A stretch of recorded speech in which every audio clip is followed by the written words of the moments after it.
অনেক দিন পর ছুটিতে বেড়াতে যাচ্ছি বাড়িতে। প্রায় ৭-৮ মাস হয়ে গেল বাড়িতে যাওয়া হয় না। হুট করেই দেখি আমাদের ছুটি হয়ে গেছে। ঘুম থেকে উঠেছিলামই খুশি মনে, কারণ আজ বাড়িতে যাব। আগের থেকেই জানতাম আমাদের ছুটি হবে। আর ছুটিটা হয়েও গেল, তাই তো আর দেরি না করে সবকিছু রেডি করে বাড়ির উদ্দেশ্যে বেরিয়ে গেলাম। তবে যাওয়ার আগে রান্না বান্না করে খেয়েছি, ফ্রিজটাও সুন্দর করে পরিষ্কার করে বেরিয়েছি। হ্যালো এভরিওয়ান, আসসালামু আলাইকুম সবাইকে। আশা করছি আল্লাহর রহমতে সবাই অনেক বেশি ভালো আছেন। এই তো আজ একটু দেরি করেই ঘুম থেকে উঠেছিলাম, কারণ আজ অনেকটা জার্নি করা হবে, যার কারণে একটু দেরি করেই ঘুম থেকে উঠেছি। আপাতত ফ্রিজে আর কিছুই নাই, কয়েকটা মাছ ছিল, সেইগুলা বের করে সুন্দর করে ভেজে নিচ্ছিলাম। দেখি কিছু একটা দিয়ে রান্না করব। যেহেতু আগে থেকেই জানতাম আমাদের ছুটি হবে, তাই আমি ফ্রিজের সবকিছুই খালি করে ফেলেছিলাম। মানে আমি চাচ্ছিলাম ফ্রিজটা পরিষ্কার করে বন্ধ করে রেখে যাব, কারেন্টটা অফ করে রেখে যাব। যেই কথা সেই কাজ, কাল রাতেই ফ্রিজ বন্ধ করে রেখে দিয়েছি। এই তো রান্না বান্না শেষ করে খাওয়া দাওয়া শেষ করে আমি ফ্রিজটা পরিষ্কার করব। কয়েকটা কচুরলতি ছিল ফ্রিজে, কেটেই রেখে দিয়েছিলাম, ওইটাই ঝটপট আমি রান্না করে নিয়েছিলাম। আপাতত একটা তরকারি রান্না করেছি, যেহেতু একটু পরেই বের হব।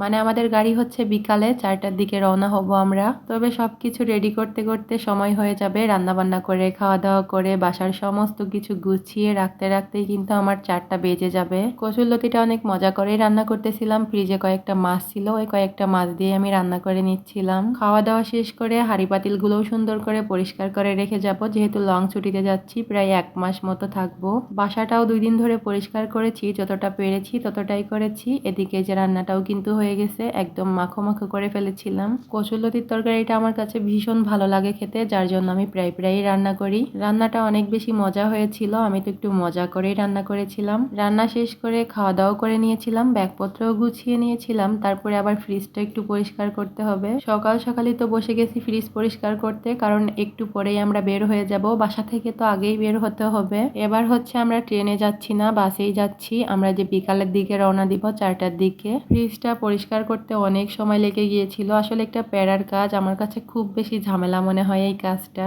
তবে যেহেতু ফ্রিজটা বন্ধ করে রেখে যাব, তাই যতটা ময়লা হয়েছিল আমি পরিষ্কার করে রেখে যাচ্ছিলাম, না হলে আবার পানি গলবে বরফ গলে গলে।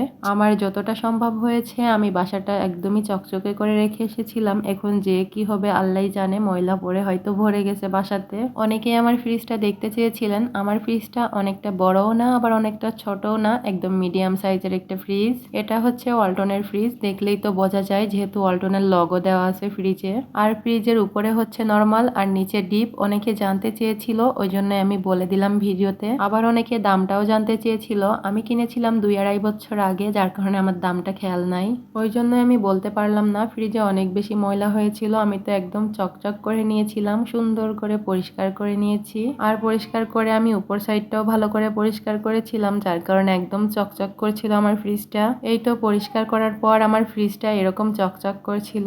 এই তো আমরা 3টার দিকে ব্যাগপত্র গুছিয়ে বের হয়েছিলাম। আমরা আজ হচ্ছে গোল্ডেন লাইনে যাব, যেহেতু লং জার্নি, তাই একটু ভালো গাড়িতেই যাতায়াত করি। আর আমরা গোল্ডেন লাইনেই যাওয়া আসা করি। আমার হাজবেন্ড এই গাড়িতে ছাড়া অন্য গাড়িতে যাইতেই চায় না, কারণ এই গাড়ির সিটগুলো অনেক বেশি ভালো। এই তো আমরা একদম জাস্ট টাইমে এসেছিলাম, ব্যাগপত্র উঠিয়ে নিল, তারপরে গাড়িটাও ছেড়ে দিল। খুবই আনন্দ মনে আমি গাড়িতে বসেছিলাম, অনেক বেশি ভালো লাগছিল। অনেকটা খানি জার্নি করতে হবে এখন আমাদের, যেহেতু লং জার্নি, তাই আমি বোরকা ছাড়াই যাচ্ছিলাম, কারণ অনেক দূরে যেতে হবে, যেহেতু রাতে যাচ্ছি ওই জন্যই। তো বাড়িতে যাওয়ার পর দেখা হবে। সবাই ভালো থাকবেন, সুস্থ থাকবেন, আল্লাহ হাফেজ।